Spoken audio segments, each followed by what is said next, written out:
9వ శ్లోకం అమ్మ. అది ఇప్పుడు 9 చెప్పారు కదా. 10వ శ్లోకం. వీతరాగ భయ క్రోధ మన్మయా మాముపాశ్రితాః బహవో జ్ఞాన తపసా భూత మద్భావమాగతాః. వీతరాగ భయ క్రోధాః మన్మయా మాం ఉపాశ్రితాః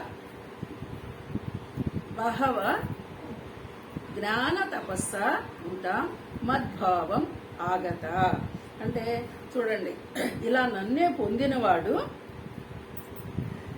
నన్ను పొందాలి, నన్ను పొందుతాడు అని ముందటి శ్లోకంలో చెప్పి నన్ను పొందడానికి తెలుసుకోమన్నాడే తత్వాన్ని. ఆ తత్వం ఎలా ఉంటుంది? మరి ఊరికే కాదు కదా. పరమాత్మను పొందడం అంటే సామాన్యమైన విషయం కాదు కదా. నువ్వు ఎంత తెలుసుకోవాలి, ఏం తెలుసుకోవాలి, ఏం తెలుసుకుంటే నువ్వు ఆయన్ని చేరుతావు. ఆ విషయం మనకి ఈ శ్లోకంలో చెప్తున్నారు. వీతరాగ భయ క్రోధ మన్మయ మా ఉపాశ్రిత. నన్ను ఉపాసన చెయ్యి. ఎలాగా? భయము క్రోధము లేకుండా. అంటే రాగ భయ క్రోధ రహితులు ఒకే మాటలో. అంటే రాగద్వేష, ఇప్పుడు మనం అన్ని ద్వంద్వాలు చెప్పుకుంటున్నాం కదా, రాగము ద్వేషము ఉన్నాయి కదా. ఈ రాగద్వేషాలు లేకుండా నువ్వు క్రోధరహితుడవై, రాగద్వేషాలే కాదు, క్రోధం ఎంత తింటది, మనిషిని తినేస్తుంది కదా క్రోధం అనేది. ఇదిగో క్రోధం లేకుండా, అలాగే మన్మయ నాయందే అనన్య భక్తితో స్థితమైన వారు. అని ఇక్కడ అనన్య భక్తి అనేటువంటి ఒక మాటని మనకి చెప్తూ ఉంటారు. ఆ అనన్య భక్తిని ఎలా అంటారు? నూనె ధారలాగా, ఎక్కడ ఖాళీ లేకుండా నన్ను. అంటే అనుక్షణం, ఇప్పుడు చూడండి, మనము పరమాత్మని ధ్యానం అనుకుంటున్నాము.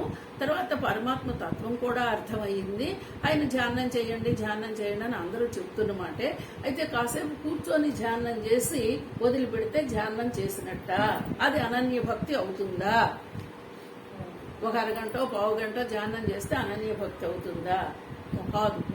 కాదు. నిరంతరము అనాలి అంటే ఇప్పుడు మనం ఏమంటాము? నిరంతరం అంటారు.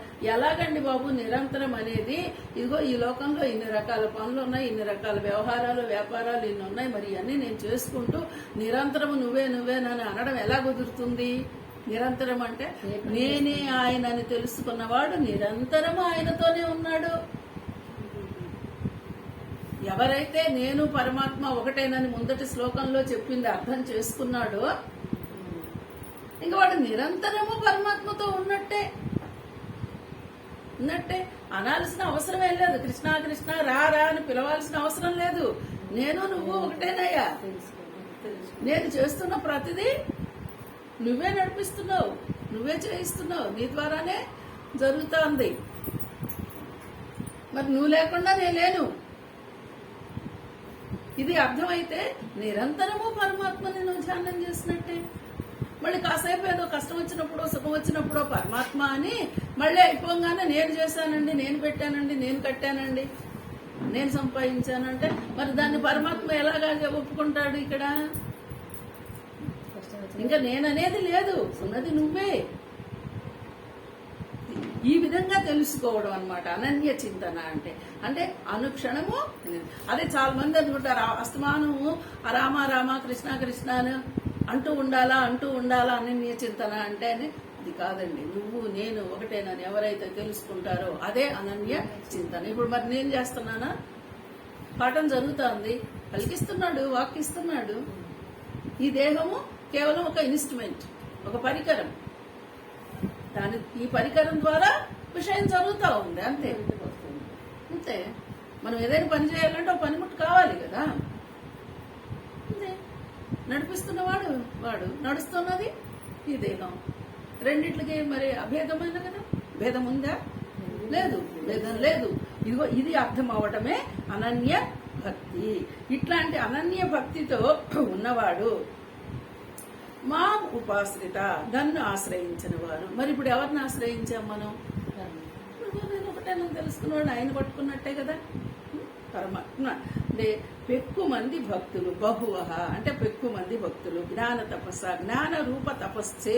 ఇప్పుడు ఇదే ఈ జ్ఞాన రూప తపస్సు ఈ విధంగా తెలుసుకున్నవాడు చేస్తున్న ప్రతి పని తపస్సే. అంటే వీడి దృష్టిలో ఏముంటుంది, ఇలా తెలుసుకున్న వ్యక్తి దృష్టిలో తపస్సు అంటే మళ్ళీ ఇది కూడాను ఏదో కాసేపు కూర్చొని ముక్కు మూసుకొని చేసేది కాదు. నీవే కావాలి, ఉన్నది నీవు నేను ఒకటే, ఈ భావనతో అనుక్షణం ఉండటమే తపస్సు. నిన్నే పొందాలి, నా మనసు అన్యదా పోవద్దు అని ప్రార్థించడమే తపస్సు. ఇలా తపస్సు ఇదండి, అదే జ్ఞాన తపస్సు. అలాంటి వాళ్ళు పవిత్రులై, ఇంకా మరి పవిత్రత కాకపోతే వీళ్ళలో ద్వంద్వం లేదు కదా, కామక్రోధాలు లేవు కదా, లోభమోహాలు లేవు కదా, ఉన్నది ఒకటే కదా పరమాత్మ, నేను నువ్వు ఒకటనే భావనే కదా. మరి ఇప్పుడు పవిత్రులేగా వాళ్ళు, ఇంకా అపవిత్రతకి అసలు చోటే లేదు అక్కడ. కాబట్టి నా స్వరూపమును పొంది ఉండదు. ఇలాంటి వాళ్ళు ఏమవుతారయ్యా అంటే నా స్వరూపము. ఇప్పుడు ఈయన స్వరూపం ఏంటి, నామరూపరహితమైనటువంటి వ్యాపించి ఉన్న పరమాత్మ, అది నేనే అని తెలుసుకొని ఆ విధంగా జ్ఞాపకంలో ఉంచుకున్నవాడు అది నన్ను పొంది ఉంటాడు అని చెప్తున్నారు. అంటే ఇక్కడ ఇది ఇంతకుముందు చెప్పుకున్నలాగానే సర్వదా రాగ భయ క్రోధ రహితులైన వారు. అంటే చూడండి, ఇప్పుడు నన్ను పొందడానికి మీలో నుంచి ఏమి తీసేయాలో ముందు అది తెలుసుకోండి. నువ్వు వేటిల్ని వదిలించుకుంటే, ఇప్పుడు చూడండి దీనికి మనకి చెప్తారు, అడవిలో ఓ మొద్దు ఉంది, ఓ మంచి చావగల చెట్టు నుంచే ఒక మొద్దును తీసుకున్నారు. ఆ మొద్దులాగానే పడింది. దాన్ని ఏం చేస్తాడు, చక్కగా చిత్రికి పట్టాడు. అది మంచి పనివాడి చేతిలో పడాలి. అప్పుడు కుర్చీ తయారు చేయాలి అంటే ఆ మొద్దుని ఏ విధంగా వాడు కుర్చీగా చేస్తాడు, వేస్ట్ అంతా తీసేస్తాడు కదా, ముందు పైన బెరడు తీసేస్తాడు, తర్వాత తనకి కావాల్సిన సైజులు కట్ చేసుకుంటాడు.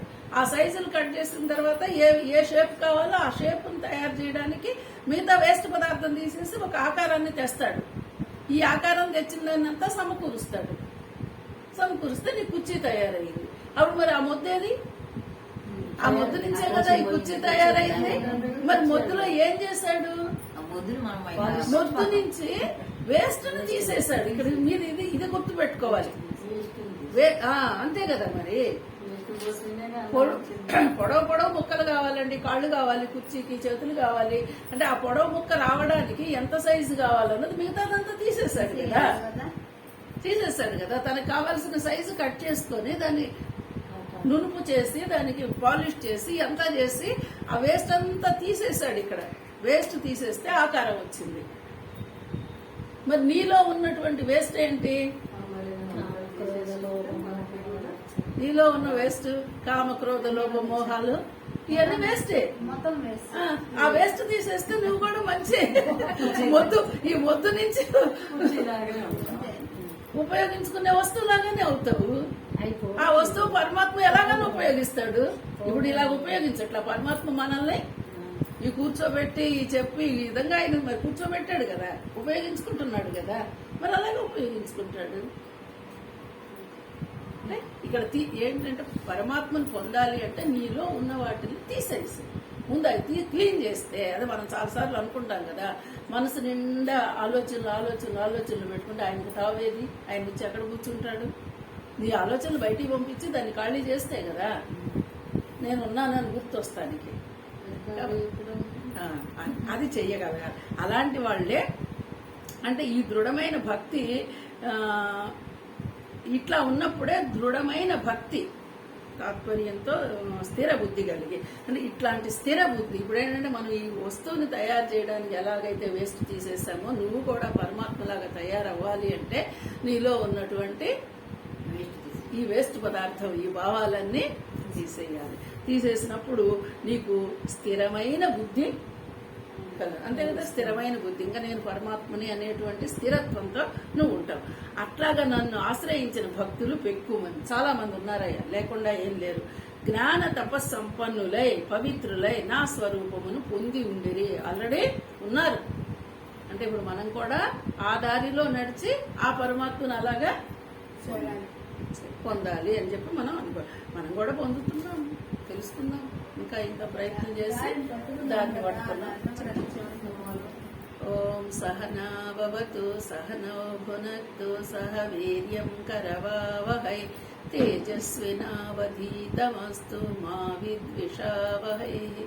ఓం శాంతి శాంతి శాంతి. హరి ఓం.